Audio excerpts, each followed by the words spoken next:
Well, hello, this is Michael Bloom, and welcome to this session of the Dying to Talk Cafe, where we're going to talk about the journey of care, providing care to a loved one, and how it's understandable to experience grief and loss, not just after someone has passed that you've been caring for, but along the journey of care, and the importance of still maintaining and pursuing dreams. A lot of times caregivers, those of us that jump into the family caregiving role, which could be a journey that could last months, years, or even a decade or more, we're all in for a loved one, and it's not unusual for us to set aside our personal and professional goals to really focus on the needs and to provide the highest quality support possible. So having this session tonight, I'm joined by two amazing colleagues that I know will really add richness to this discussion. And for those of you that are joining us live for this session at the Dying to Talk Cafe, we're really doing this for you. So by being here live, please take advantage of having three wonderful coaches who are really on a mission to positively transform the lives of those that are in the midst of caregiving and those whose journey of care has come to an end. So without further ado, I'm going to turn things over to my great colleague and dear friend and my personal grief and loss guide, Jim Adams. Oh, thank you, Michael.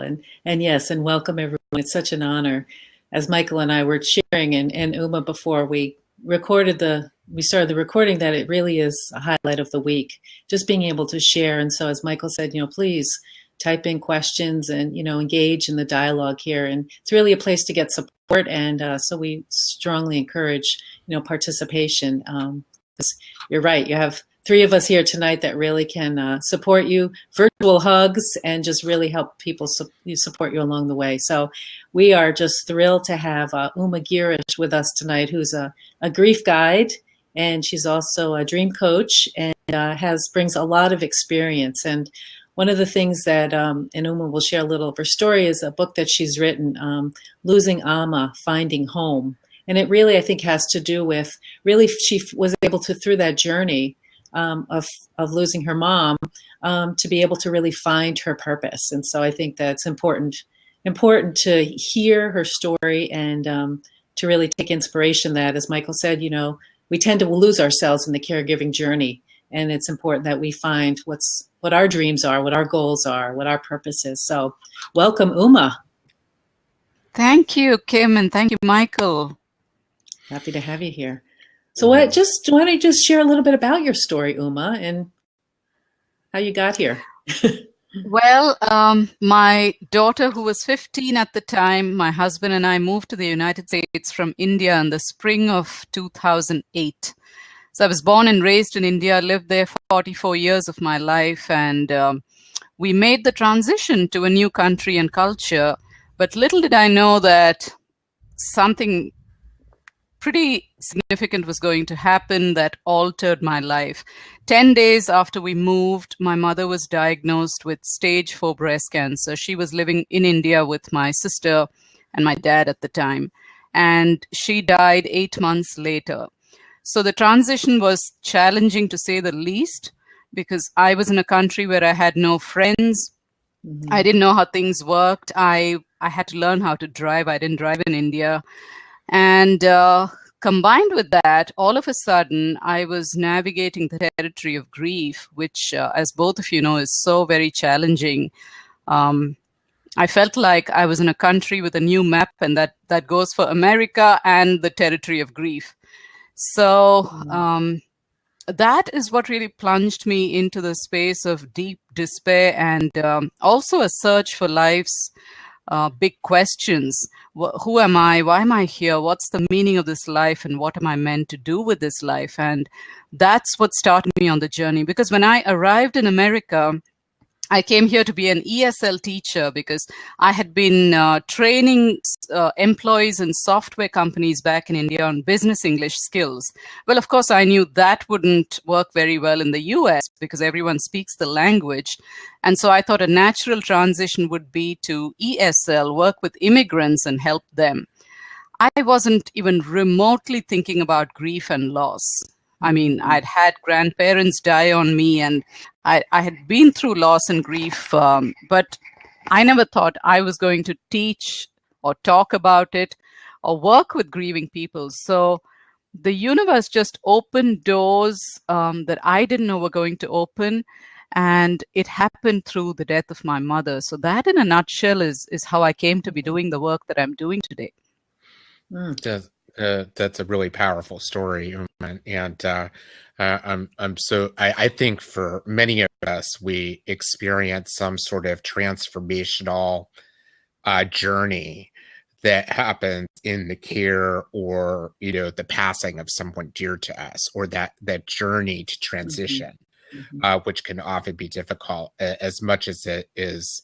It's understandable too that it can throw us into a feeling of despair or feeling down. We often don't realize that through that depth of sort of the valley of despair that we can kind of rise with a new or a transformed almost purpose if we allow ourselves to fully experience that. And I think it's really wonderful that you share that. I guess maybe what would be really neat would be if you could talk a bit about what did you find was sort of the first meaningful thing that brought you out of that feeling of despair at that time. I'm going to say that the only part-time job that opened up for me was in a retirement community. And I didn't know the first thing about seniors in this country. I didn't know their world, their food, their music, nothing. I had zero context, right? But in working with them and helping them through their own challenges, I found that every morning I was waking up with a sense of purpose. And it's that sense of purpose and the ability to serve these seniors who were lost, who were bewildered, who were often misplaced from neighborhoods and homes they had loved for 40 to 50 years, that actually moved me towards my own sense of purpose and direction and healing. So it happened in completely unexpected ways. I could never have imagined that people in their 80s and 90s were going to show me the way to my next chapter, to my next purpose in life. And it was only because I opened myself up and became available to what life showed me in that moment. Instead of resisting it, I said, okay, I don't know anything about this world, God, and I don't know why you've put me here, but this is the only door that's opened when everything else has shut. All the jobs that I was perfectly qualified for, and I go into some detail about the story in my book, Losing Amma, Finding Home, all those doors closed, and this is the only door that opened. And I felt even in that moment of darkness, in that space of confusion and despair, that there was something that I was meant to do. I wasn't sure what it was, but I knew the universe is way more intelligent than I am and can see much more than I can. And so it was just a call to invite and to accept, to move towards that door which opened for me.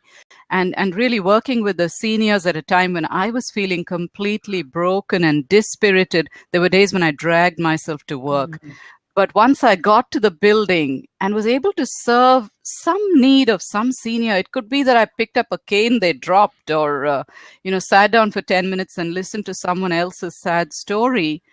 It gave me a sense of direction at that time. Wow. Uma, what I'm hearing you say through this, which I think is a larger piece, for you there were specifics, but there was a surrender, right? There was I don't know, exactly. But there's a surrender. There was I'm not sure what the next step is, but a door opened and you step through it to say, okay, how many of us kind of want to know what's around the corner? But in many times it's just about, okay, take the next step and see what's there. Service, right? Picking up a cane for someone, just being of service. So getting outside of ourselves, I think it's really a strong message, because a lot of times, what do we want to do? We feel pain and we want to close up, right? And just really isolate. Michael and I have this, from his caregiving journey, we talk a lot about being voted off Isolation Island, right? From the TV show, Survivor. Survivor, that's the island you want to be voted off of, isolation island, because that's what we tend to want to do. And it's understandable. We're in pain, but yet you just gave a beautiful example of just opening up yourself, trusting, surrender, and being of service. Wow. Which helped you along your journey. It didn't diminish the pain, but yet you were there to move forward. That's beautiful. Yeah, I didn't even know the word surrender in all its implications at the time. I was just moving towards something that opened, and I said, I don't know what's going on here. And I guess I was in so much pain that I wasn't even able to decipher what I needed to do, what I wanted to do.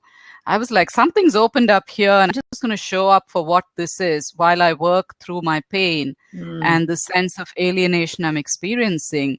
And what is fascinating is that I was experiencing the grief of disconnection. I was disconnected from a country, a culture, my extended family, friends, everything and everybody that was so familiar and would have anchored me at a time of my greatest pain. And I found that these seniors were experiencing the same grief of disconnection. And that's how I was able to build a bridge to their hearts, and they were able to build a bridge to mine. And that was the most beautiful thing that happened in that time of my life. Wow. That's really wonderful. And the other thing is, thank goodness that you took time to pause with the cane drop or other instances like that, to pause and be in the moment, to have that connection with the senior that you were interacting with, to share in that. Because I think one of the things that I found in discussion that I've had with seniors outside of my parents is they are very willing to reflect and share of their feelings and the feelings of longing and missing, but great wisdom is there as well. I can even think there was a period of time that my dad had to spend time in a rehab, in a nursing home, and he had vascular dementia at that point and had no short-term memory. And during his few weeks in this facility, I would, come to his floor and get off at the elevator, and there was always a group of seniors right near the elevators on the floor that looked like they were ready to jump in the elevator and go, of course, Right. at any point. Well, I guess on this one particular day, I'm usually smiley, even at times of trouble with people that I meet. I generally like to smile and light up a space. Well, I think I came off the elevator probably deep in concern and thought about my dad and things, that I was tired. So I guess I had a frown and not a smile. So as I was walking out of the elevator, one of the women who I usually said hello to each day as I was coming, as I walked by, she grabbed my arm as I was walking by. And she knew my name. So she said, Michael. And she stopped me. I said, oh, is everything okay? And she said, yes, it is for me, but it's not for you. So she said, but I want you to think about something. I said, what's that? She said, you could always at any time get in that elevator and walk out the door. Many of us can't do that. So give yourself some perspective of that freedom and enjoy it. And I was, what a lesson. And I was like, wow. Just to be in that moment, because I was so understandably in the despair of worry, concern, and everything else. But because this person who was by, a stranger in a sense, took that time to just share that moment with me and grab my arm and hold my hand and say that, it was very transformative. And even now 7 years later, I still remember it as though it just happened. So I think we need to, one of the things that's hard in this journey is when we're feeling sad and have that despair, naturally we want to isolate because we don't want to show that to others. We don't want to express that with others. And a great way for healing is to share that with others and to accept. I mean, I've learned this from Kim too, from talking to her, is to travel through the storms of grief. Don't fight them, experience them. They're understandable. And we're never going to completely shed it. We're always going to have moments of sadness. So to not set ourselves up for expectations that those moments of despair won't come back. But I loved your story about the work that you've done with seniors. You were definitely guided in that direction. Truly, I was. Yeah. And I continue to lead that group 7 years later. I still do my life story with them. I do two other groups. One is called Ageless Spirit, where we talk about matters of spirituality and aging. So it's been a wonderful sort of continuity. The continuity has given me a sense of connection with the building, and I've learned so much about their world, and I'm constantly telling them stories about India and life in India and what seniors are like in my part of the world. So it's fun. Nice. We're a great little family. I remember when you just were over in India, right, earlier this year, that they were so concerned for you and they were so excited when you came back to here. Right. Yeah. Yeah, they thought I was going off into some unsafe, remote continent and I was going to be eaten up by tigers and would I ever survive it? I said, ladies, this is where I grew up. I know this country better than I know America. Sure, I'll be okay. Well, they wanted their Uma back safely, so they needed to be sure that was going to be the case. Ageless Spirit, could you share a little bit about that with us? I'd be curious to hear a bit about Ageless Spirit. Yeah, it's a short 30-minute session I do on the fourth Friday of every month, and I usually pick a topic that they're struggling with. So it'll usually be like, I'm doing one this Friday, and my topic is pain is our biggest teacher. So I'll speak to them about that, or I'll speak about embracing change. Some of the topics I've done are fear, embracing this whole idea of living from your soul space instead of from your ego space, because that really is such a challenge for seniors, not just seniors, but even baby boomers, whose entire lives have been defined by doing. And as you move into your 50s and 60s and 70s, you find you can't do everything that you used to do when you were 30 and 40. And there is this invitation to make peace with that. So the more expanded you are from a soul space, the better you move into accepting those changes that come with aging.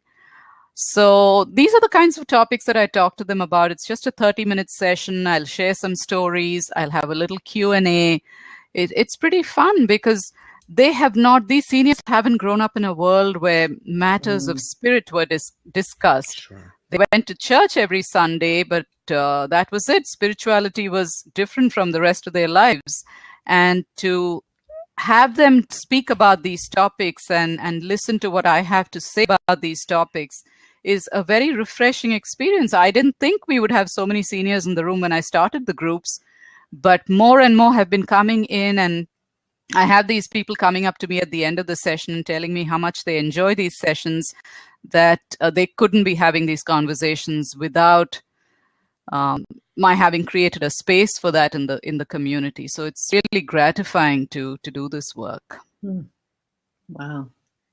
Sure. Yeah. The other piece I'm doing is I've started a new initiative called Writing a Mini Memoir. And this is for baby boomers who don't want to write entire books.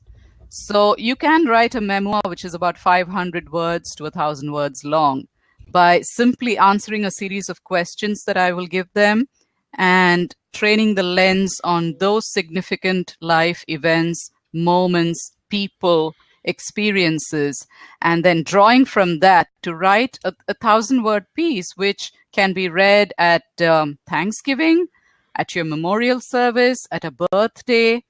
But it sort of becomes that thing you want to share with your family, almost like a legacy that you leave behind if you don't want to write an entire book. So that's the new thing that I'm working on. That's a really powerful that's a really powerful initiative to take on. And something I think could even be another variation of that, because I had a friend that did this with her grandfather several years ago. He used to like to tell stories and kind of his experiences.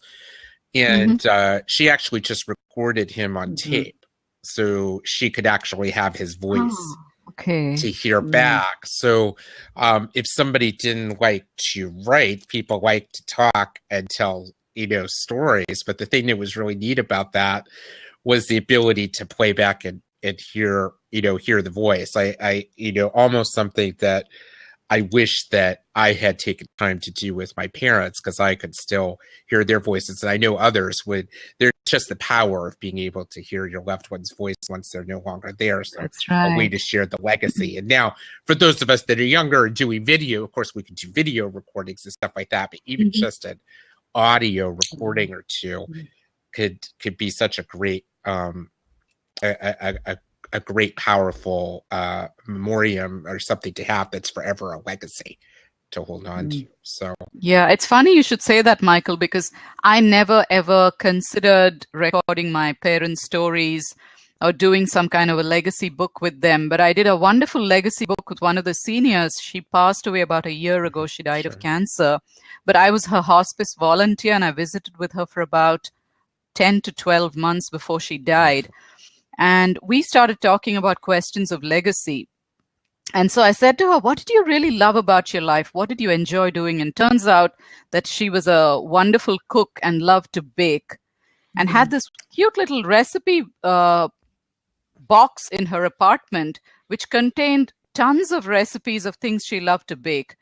So we started talking, and this conversation led us to creating a book for her. So I would interview her, write down the recipes, have her tell a story associated with the recipe. And that became Betty's book. It was called A Life in Recipes. awesome. Yeah, and her family distributed it at her memorial service. They had copies of the book available at her memorial service. And a legacy could be as simple as that, you know. It doesn't have to be complicated. What a beautiful tribute. What a beautiful gift to leave. Yeah. Right. Wow. Really, really powerful. So that is some great programming. If anybody here who's with us has any questions or would be interested in jumping into the dialogue, just let us know in the chat, because you will, if you are interested to jump in and get some support if you're currently caring for a loved one and you would like some support. The three of us are very feel very honored to try to help you through process a bit with what you're dealing with, and even if you're not comfortable coming on camera, you could just type it into the chat. But if you have an interest that you'd like to come on camera, if you could just let me know in the chat first, then I will open up a camera spot for you to come in. That'd be great. And so this is a really great discussion. What have you found, Uma, to be for somebody who has, gone into that depth of despair, and let's say they have been, many caregivers, spend many years in the journey, and their life purpose for a long time has to do with taking care of their loved one. And if somebody didn't know where to start, let's say after their loved one passed, and understandably they're going through mourning and grief, what advice would you have to give to someone who's now looking to start to kind of find that purpose of what they can do now? So I think a good place to start would be, what has this caregiving experience and having your loved one die, watching this process of this person dying, taught you about life? So I would say, make an attempt to journal or compile a list of lessons that have come to you. And part of this, the lessons may be that you now have better and new appreciation for life, because you know how finite time is. You're more aware of your own mortality because you have assisted someone through this transition. And that would be a good place to start thinking about, what really do I want to do in the time that I have left? What gets me juiced up? What do I truly care about? What are the causes that speak to my heart? What feels like fun for me? So if these are some questions you could use as journaling prompts. And I always say, listen to the wisdom of your soul, because your soul knows what you came here to do. So instead of seeking input from the external world, and there's nothing wrong with that, you can find a coach to help facilitate the process. But ultimately, all my clients, I get them to do some level of soul journaling. So that's why I call myself a grief guide, because I'm just like a field guide in the process, leading them, walking with them, but ultimately their answers come from their soul. So I think that would be a good place to start, because as you start to ask the questions, as you open up your heart and express an intention to find the answers, then your soul says, aha, you're listening. Now I'm ready to talk, and I will tell you exactly what you need to do. That's so great to get introspective, to journal, and to really draw out from your soul what your passion is. I appreciate you sharing that, Uma. Yes. We do have a question that's come from Gina, who I know well, and thank you, Gina, for having the courage to share your loss. And Gina wants to know if we have any advice on handling the ups and downs after losing a parent with Alzheimer's. Some days I feel okay, and other days I feel exhausted. My father was 79 and died in March, and I knew that Gina and her mom were very excellent and loving and dedicated supporters of her father, and this loss is still very fresh. Yes. So, Kim, maybe you might want to take a stab at that first, because I know I kind of asked you something similar around that time when the loss was new for me. Yes. Well, Gina, yes, thank you for that question, and certainly our heartfelt condolences to you and your mom. It's very recent, so that's an important piece, I think, is that the acknowledgement that this is very fresh and very raw, and some days I'm sure you're handling it better than others. So I think for me, one of the key pieces is really just honoring yourself and where you are and what you're feeling without explanation to anyone, and just really being gentle with yourself and self-care. I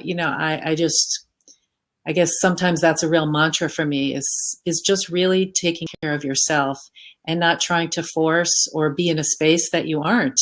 And again, without explanation. So just realizing that it is going to be up and down. It's going to be up and down through your life, and it will smooth out a little bit. But right now, absolutely, it's so up and down. So the big thing I would suggest is really just take good care of you, and whatever that means, physically, emotionally, spiritually, what it is that's going to really feed you and nurture you. Yeah. Absolutely. What do you say? Yeah. Yeah.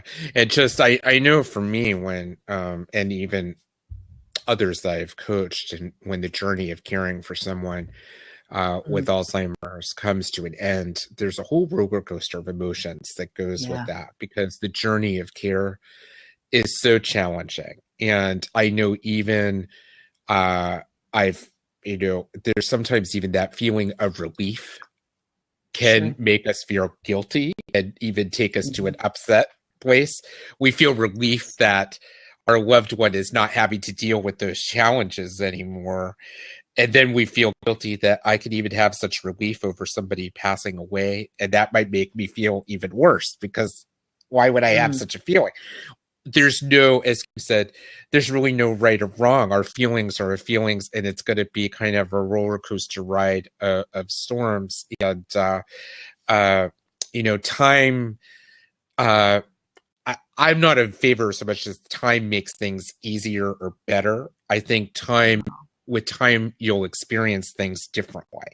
You'll start to incorporate this transition in your life in a new way. But again, it's so understandable that you would have days that, and even probably different parts of the days, that you'll feel exhausted, not want to do much, and other days that you may feel more energetic, because this was a major, major journey that has now a major gap, a major hole, a major emptiness that there's no way to absolutely fill in the way that your father was there before. So as Kim said, self-care is critical, to be kind with yourself, and feel free to, post other questions or thoughts, or let us know how else other questions you have, or how else we can be helpful. So I didn't know if you wanted to add anything to our thoughts for Gina. Yeah, Gina, my heart just goes out to you. It's really, really hard to lose a parent. I think there's something foundational about losing a parent, that we don't know why we go to this place of, oh, he was 79, or she was 68, or she was 93. But I think that loss is somehow foundational, and it ends up taking up so much more energy out of you that you didn't know or expect might happen. So grief is really exhausting. So I hear you when you say that some days you're completely exhausted. What I would say to you is, if you need to, at this time, pull back from work commitments, go ahead and do that. Like Kim said, and Michael added, this is the time to tend to your broken heart. That's where you should be investing your energies. And the second thing I'd like to say is, let go of all expectations. We tend to peg expectations on grief, that it should feel better. It's been 3 months, or, I've had a good week and it's only going to get better from here. Do not have any expectations of the grieving process. Grief is like riding a wave. Some days the sea is calm and some days it's turbulent, and that's just how it is. So if you need to say no to some other things you can't attend to now because grief is taking up room in your life, I would say just acknowledge that process, and with time, you will find that you're able to do more. But every morning when you wake up, it may be a good thing for you to say, what do I need today? What do I need for me today? How can I take care of me today? And some days it could just be, I just need to sit down and enjoy a hot cup of coffee and think about Dad and cry the tears I need to cry. And that's great self-care too. We think self-care should look a certain way, but it's just what's right for you. And what some days it could be just sitting down and doing nothing. Some days it could be reading a book or saying a prayer. Whatever feels right to you from one day to next, or one part of the day to the next part of the day, I would say just go and do that. Honor your heart. Your heart will tell you what you need. And if you follow your heart, you will be guided. Yeah. Wonderful advice. So It looks like we're getting some comments. We are. Yeah. So we're going to get to Alva's case thoughts in a moment. Gina, I'm so glad that you found that helpful. I didn't expect to have so many nightmares. I was in the room with him and my mom and a caregiver when he died, and it has been difficult to sleep. When I close my eyes, I still can see him dying like the night I was there. I could address that directly, Gina. I went through that myself.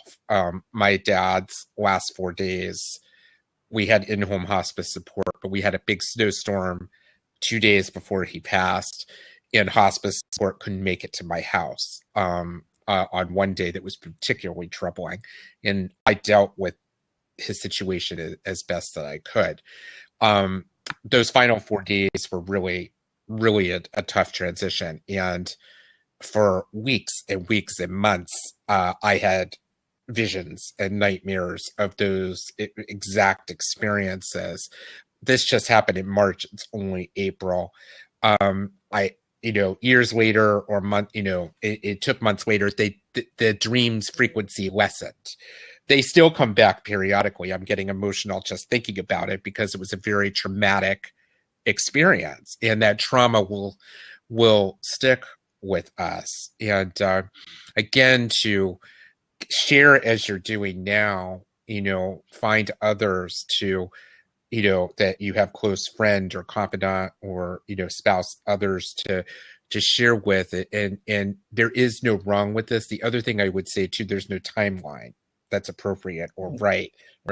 So in America, we tend to think when it comes to the work world, nicely, if you're in a job, you get 3 days of bereavement time in many jobs. And somehow we think that, bereavement in 3 days, oh, it's over with, it's done, my mourning period's done. Or, in Jewish faith, we have Shiva, which might sit for a week, and then you're surrounded by all this love and all these people. And then after the week is over, and everybody goes back about their business in the world, I'm still in this feeling of loss. I'm not done yet. So the point is, there is no done with this. You will go at your pace. I do believe over time, because of my experience, that the frequency of those nightmares will diminish. I'm sorry you're going through that. I wish that I could sponge up that pain for you, because I know it's very difficult when you're experiencing it. But just keep sharing and, with them. Your father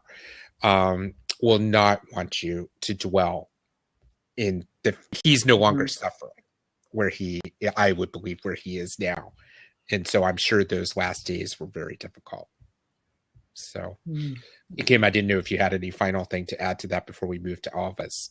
Yeah, I mean, I think what you say is, just the reminder that there is no time frame, and that will be those waves, as Uma said, and I think it's about riding them and realizing that you will come through on the other side. If you can, I say, if you can feel it, you can heal it.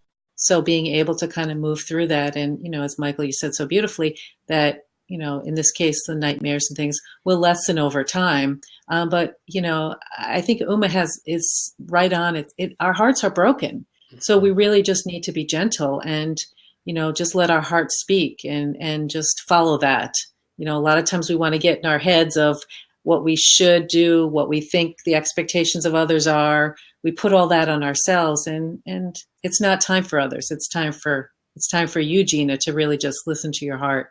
So just to echo what both Michael, you, and Uma have said, I think is really vital. So yeah. One quick thing I'd like to add, Gina, I don't know if you're open to meditation, whether you have done some meditation.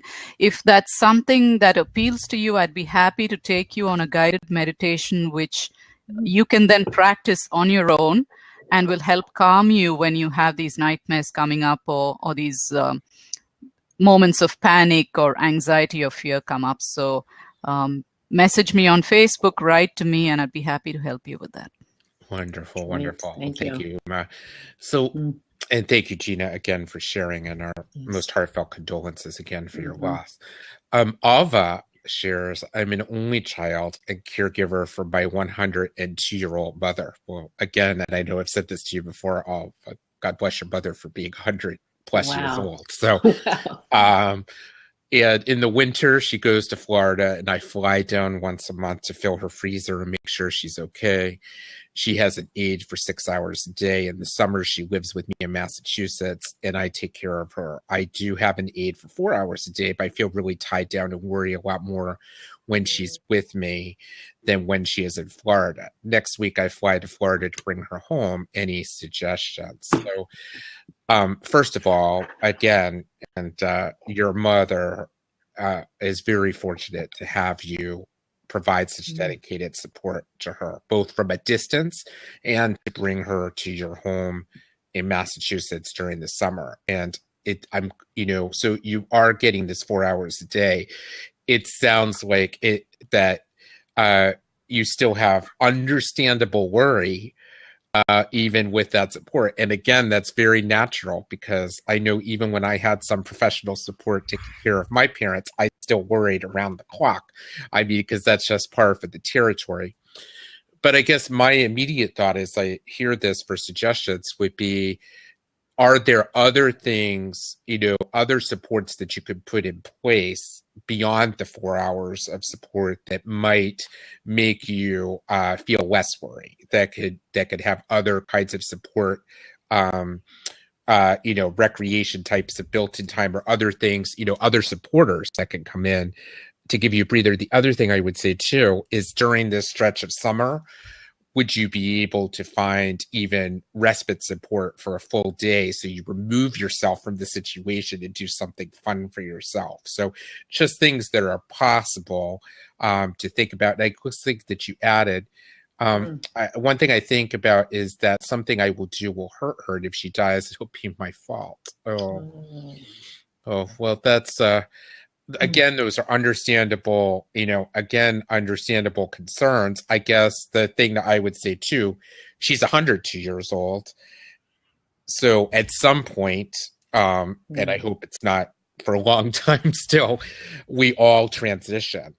Yeah, that's just part of the natural life course, and things do happen. None of us at any of our ages are guaranteed tomorrow. We really have, no expectation that something would happen. But again, I think you have understandable feelings of fear and worry, because a 102-year-old person is a fragile human being. So I think you're doing the best you can. And I don't know your mother personally, but I'm sure she's relieved and wouldn't continue to come back to Massachusetts in the summer if she wasn't enjoying coming back to spend time with you too. So I didn't know if others wanted to add to that. Mm. What I want to say is that I was going to ask you that exact same question and you answered it. I was going to ask you, do you feel like it'll be your fault if something happens? Is that your fear around having her with you? And this is my belief system, and I don't know what and how you believe about this, but I don't believe that any of us can determine or dictate or have an influence over when a loved one passes away. So every soul comes here with an exit time, and when that exit time arrives, that soul leaves. At least this is what I have learned and have come to know and accept to be my truth. So there's nothing you can do to either hasten or delay your mother's exit time. So she will go in her time when the timing is absolutely right, and it won't be your fault. So if that is your concern and your fear, I encourage you to let it go. The other thing that might help you is actually sit down and journal about, talk to your fear, ask your fear what it's trying to tell you. Where's this fear coming from? And whose voice is it that says you have to do everything right? You can't be at fault, or you will be at fault. Just explore those voices in a little more detail and you'll have some clarity around this. That's beautiful, Uma, because I was thinking the same thing. Begin to have a dialogue with that fear, and really kind of just see what it wants to say, see what it has to share. Because a lot of times, that whatever's that going on in our head just kind of gets on that what do they call that?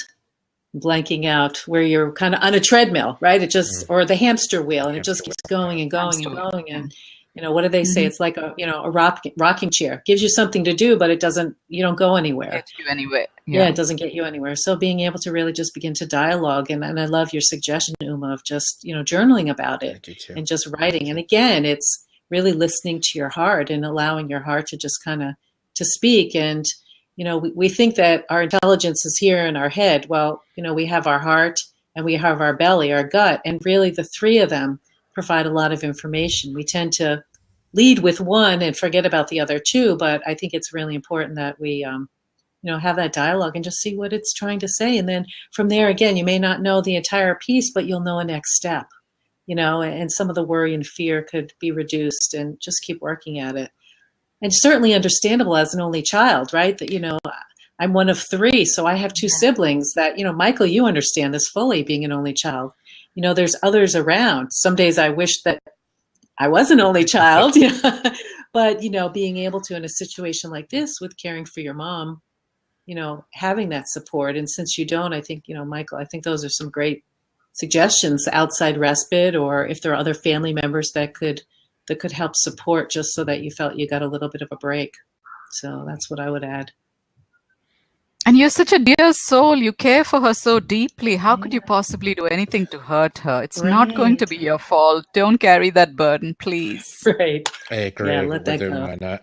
And Uma did bring a wonderful suggestion, Alva, and I'm glad you're going to try the journal to try. Great. Uma did share that, and Kim too, and really try to get to what is, the source of this fear, really kind of define it, work through it. But Uma's exactly right. And I know for your dedication and the fact that your mother is still here at 102 years old, you're definitely, and she's definitely doing something right. So, keep rolling with it. You've got good support, but be good to you as well, even with this, because there is a lot of understandable responsibility. We have that responsibility to ourselves. We naturally share that with others, and we wouldn't really have people to share their concerns with, because we don't want the only ones there. So that's what came to think.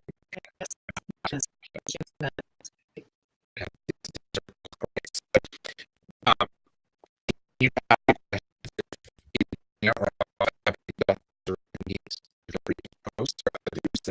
with us.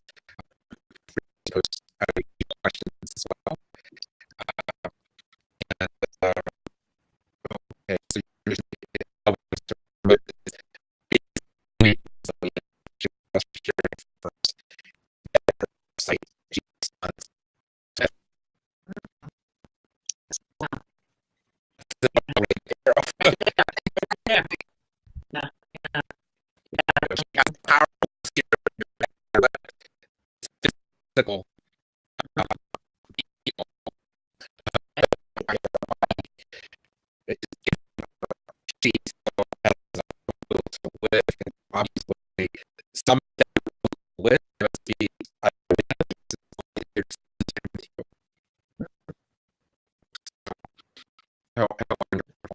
And I know it's the same time. These are the yeah, um, you know, not to witness, especially with the loss of sentences like that. So, there's something sometimes it's that, conglomeration of emotions, right? It's a data that has no reason for to be some the fact that the communication the dialogue together. So I think it's all kind of there's no set timeline, there's no set of emotions. How you feel this? It's I just I think that way being able to ride it, think as caregivers or those that have lost of way, just know that we're not going to do. I mean, if we give up our hands just powerless, just our say, if we could just say, no, I can reach out to these people, I can get support, I can go within a way and just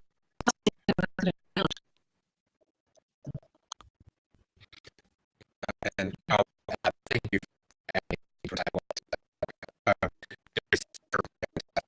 I never do this. And again, of course, you know, that my my view and that when the time comes, I it's very peaceful and she is able to comfort to do all the that we can you know you have that so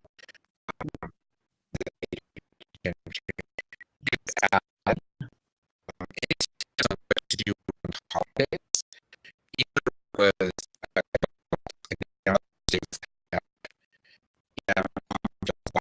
now these are for anymore. She doesn't she was here for 12 years. Yeah.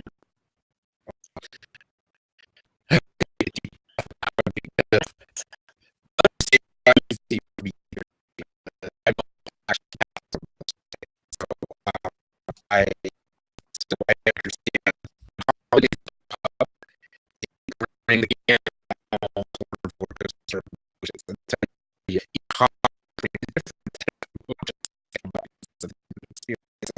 even your dear brief like not from other people your first people work was not experience first year. Okay. So I you're one that was again you know definitely look at that 12-year journey. She just took I mean you're taking over having spoken to you before that she was your father. She is still a wife. Your father has passed. She's still she's still here. Would have especially days not to you. And something other state that would be meaningful for you. What would you like at that time? What would you like together? And have that be open to nothing as a mom wants order to take out and be in the house that have to be big activity. But behind you to what would be, I'm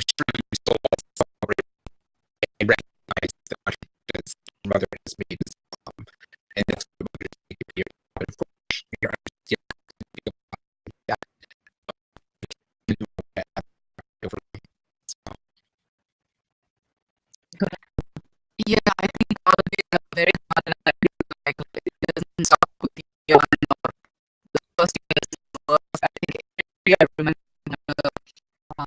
but I push in a way that when Indian holidays come around, I'm not sure, and I don't feel here because it celebrates it. But I'm not really related to the Indian New Year. So it's gonna be hard. I would say that you just need to do what's right for you. There's no right way or wrong way. So what's right for you may not be right for you. And yes, you want to hear it. So I would say present good you imagine something that you did for that she is here for you and that you're here for her. So make that about you. It's not only especially when you're dead for the first time. So you can be a sacred container for each other. And I would just say, your own, not say a holiday special that feels right to you. I feel good. That's great. Just to add a little what you were sharing, I think a lot of times what tends to happen is there is an opportunity for kind of neutral or a new celebration, something that now you're honoring the individual that is no longer present. In this case, Mother's Day, so your mom is a leader, but be able to, like you said, have whatever feels right to you on Mother's Day. Father's Day is June, so that will be a bit different, time. They'll be able to what is there a new ritual or a new celebration or something. Then you were able to do what he was doing physical. So again, I think the three of us keep really reinforcing that. It's not wrong. It's what feels right and feels good and feels important and feels valuable and with a sense of gratitude for creating your own. A lot of times I want to do that. Always this way, even though I'm doing X. Well, we can measure it by being able to create something new. So, yeah, I think it's an important piece. Just also, for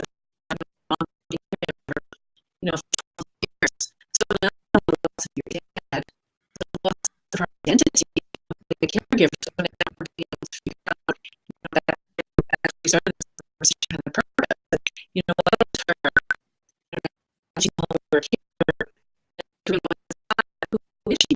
And this is important for her, and it's not an animal, but a layer, of grief itself for your mom, that she's no longer in that role. You're no longer in the role of, supporting her dad. Just to think that is important.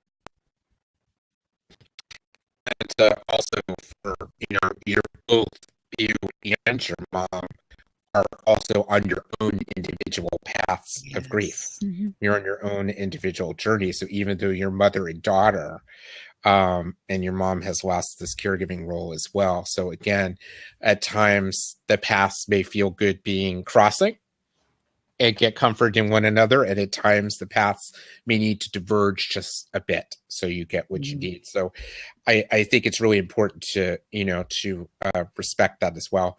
The one thing I would say, as I've now beyond my personal caregiving journey with my parents, and I've worked with others who have transitioned, those of us that have dedicated time to caring for a loved one, even though that formal role may no longer be there, I think we're always a caregiver. We're always, it's forever transformative. So for your mom who may feel she's lost the identity, again, that is natural, but she still cares for you. And if another loved one was in need of her support because of the fact that she's been so dedicated, and I know the type of person that she is, she would likely still step up to the plate. So she always has that banner as a caregiver. That's kind of, I think, one of those things we earn for life once we've transitioned and done that for a while ourselves. So this is great. Yeah. What a It's an powerful discussion we've had. It really is, yeah. Michael, you bring up such an excellent point that I also think a lot of times in society we hear, there's either a comparison or, people are a hierarchy of grief. And people, what I really encourage people is that everyone is on their own individual journey with grief. And so, sometimes the folks that we reach out to that we want to support us the most are going through their own journey and may not be able to be the ones. So really being cognizant and aware of that, to know that, in this case with Gina, mother and daughter, but their paths may diverge. There may be a time when one of them is feeling in a space and the other one is a couple of steps ahead. And then, so again, I think it's just an important acknowledgement again that grief is so individual and that there is no, needing to be at a certain milestone or marker by a certain time period, and that those that we want to be supportive and reach out to may not necessarily be in a space because of what they're going through to be there for us. So that's just an acknowledgement about that. So thank you for bringing that up. Yeah. Absolutely. Yeah. So we are approaching the top of the hour. Wow. We can certainly take another comment or thought, but thank you for those that have been participating in the discussion. This Dying to Talk Cafe has really fulfilled a lot of expectations for me in terms of what I would hope it would bring out in terms of that community of practical support. Yes. There's nothing like discussing real life situations with people who are personally experiencing this at this time. So, definitely honor your journey. But as we are approaching the top of the hour, I do want to make sure that Uma, that you share how people that are either with us live or who will be watching this as a recording can maintain contact with you and follow you, because I know that your wisdom and loving support is so needed in the world, and people who get exposed to it certainly benefit from it. And I know personally from people who reached out that said they needed a dose of Uma today, so they needed to get the recording. So I want to make sure people know how to get a dose of Uma whenever they need it. Oh, thank you, Michael. So kind of you to ask. The best way to get in touch with me is through my website, which is umagirish.com, umagirish.com. There's an events page there, so all my upcoming events are listed on that page. And if you subscribe to my newsletter, you will be updated on teleclasses that I'm teaching or live events that I'm doing or future blabs and whatever else is coming up. You'll find all that good stuff on my website. I also do a weekly podcast called The Grammar of Grief. It's available on iTunes and Stitcher Radio, and the links to that are also on my website. I write a blog. So all of that information is on my website. So just hop over to umagirish.com and you'll find everything there. Great. And I just typed that in. Yeah, you too. Yeah, I just typed that into the chat so people can also see that. And also, if you want another dose, I had Uma on my webinar series, my Vital Conversations, Dialogues on Living and Dying Well, last April, I think, so a year ago. So there's a recording on my website, which is www.yourendoflifeguide.com. And there you can find actually all the recordings for the webinars that I do monthly. Different topics. The next one is actually next Thursday with a medium and a soul gardener. Austin Wells will be my guest, and we'll be talking about some of the afterlife and mediumship. And so that should be really great dialogue. So people can check that out, and the links are right on my website as well. So thank you. Definitely Michael. encourage you to check out yourgriefandlossguide.com and Kim's monthly dialogues on living and dying well are so wonderful, and she gets really phenomenal guests to come and join her for these discussions, like Uma and others. Uma, yes. So absolutely, so check it out. And the past sessions are there. For those of you that are exposed to me for the very first time, I'm Michael Bloom. I'm your Caregiving Without Regret expert, and you can certainly find tips and resources that will practically give you basically the help that you need so that you could continue to provide the highest quality support possible to your loved one, but also give yourself a life in the process, because you do deserve it while you're in the midst of the journey of care, which can certainly last years or a decade or more, or 12 years, like for Gina, who was with us tonight for her mom. So to all the caregivers out there, whether you're currently caring for a loved one or the loved one you've cared for unfortunately has transitioned, on behalf of Uma, Kim, and myself, we salute you. And we're very proud to consider you to be among the greatest caring force of humanity. There's nothing like a family caregiver, a loved one stepping up to the plate to care for someone dear to them. So we will bring this session of the Dying to Talk Cafe to a close, and we'll look forward to seeing you on the next session. Please reach out to any of us for support that you need. We're all here to help you. Thank you, and good night. Thank you. Thank you both.